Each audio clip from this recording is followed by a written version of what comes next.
Қайырлы күн барлықтарыңызға. Бүгінгі видеода біз осындай көріп тұрғандарыңыздай өте нәзік, оңай жасалынатын, аз творожный сырмен жасалынатын чизкейк жасаймыз.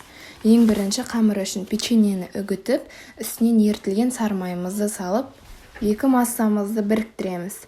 Сосын 22 диаметрлік формамыздың үстіне осылай барлық қамырымызды жайып шығамыз.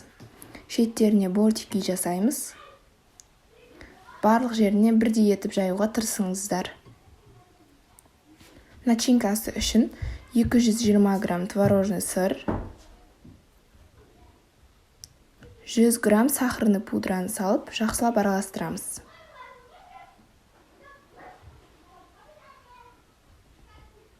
Біркелкі болған кезінде үстінен сливкимізді саламыз.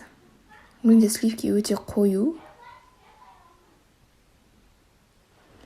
Сосын қаймағымызды саламыз.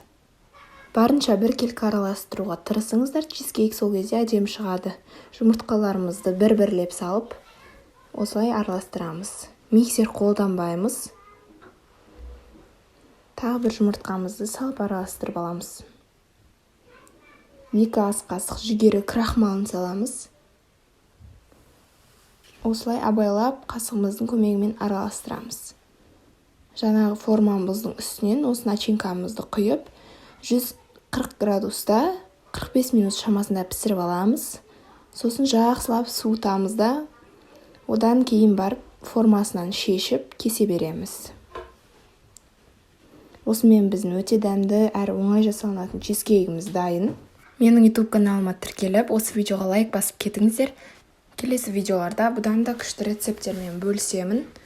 Бұл чизкейктің бір кусогының өзі кофе-бум сияқты жерлерде 1000 теңге тұрады. Ал сіздер құрамына қосатын заттарды 1,5-2 мың теңгеге сатып алып, үлкен чизкейк жасай аласыздар. Видеоның соңына дейін қарағандарыңыз үшін рахмет.